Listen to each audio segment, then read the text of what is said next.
o anong dahilan ng Panginoon kung bakit ako'y pinanganak na isang lalaki. Ano mga kapatid? So, yan ay mga tanong sa atin at nais ko pong sabihin sa inyo, in the beginning, we were created for a noble purpose. Ano? Tayo'y isinilang na may isang marangal na dahilan, mga kapatid. Napakaganda ng mensahe, ano, mga kapatid. Saan natin ito makikita? Ating muling buksan ang ating banal na kasulatan, ano? Sa Genesis. Okay? Genesis 2, verse 18. Ano ang sabi dito, mga kapatid? Genesis 2, verse 18. And the Lord God said. Ito ang gusto ko sa talatang ito. Ang Panginoon ang siyang nagsalita. And the Lord God said, it is not good that man should be alone. I will make him a helper comparable to him. Ganda, no? At sinabi ng Panginoon, hindi mabuti na aking lalangin ang lalaki lamang. Lalalangin ko ang babae upang maging kaniyang katuwang at upang maging kaniyang kasangga o kaya kanyang katulong. Ano mga kapatid? Ang context na ito ay maaaring i-apply natin sa pag-aasawa. Pero paano yung mga hindi mag-aasawa? Mga kapatid o walang asawa? Ang nais ng Panginoon, nilalang ng Panginoon ang lalaki at nilalang din niya ang babae, married man o unmarried, at magkatulong sila. Anong purpose? Created for a noble purpose. Isang marangal ang dahilan kung bakit tayo nilalang ng Panginoon. Ang sabi po ni Sister White, good health. 1880 pa niya ito sinulat, mga kapatid. 1880 pa sinulat ni Sister White ang ganitong mga pangungusap na sumasang-ayon sa pagkatawag sa atin ng Panginoon at paglalang niya sa atin. Ang sabi niya, sisters and mothers. Specific.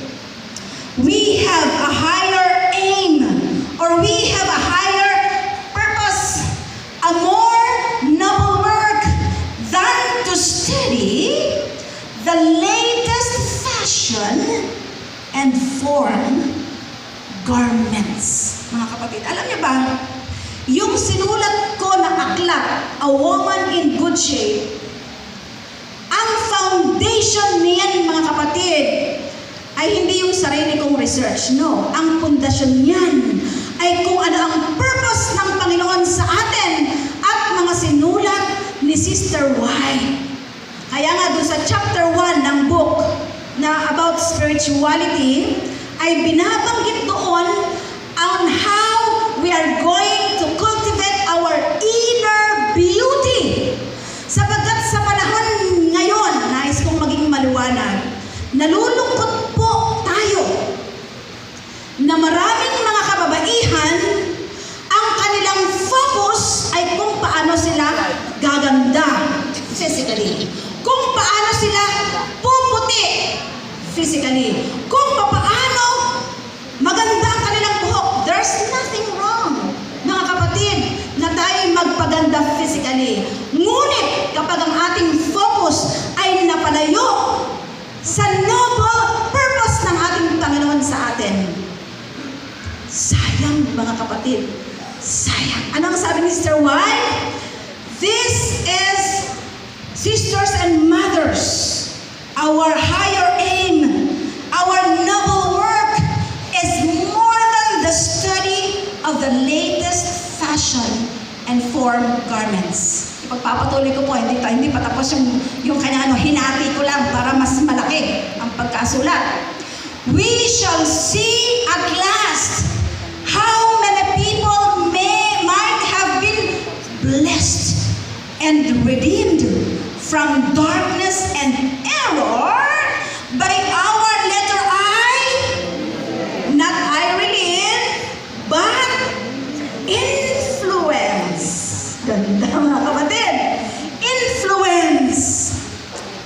Which instead encouraged them in pride and outward display to the neglect of the inward adorning.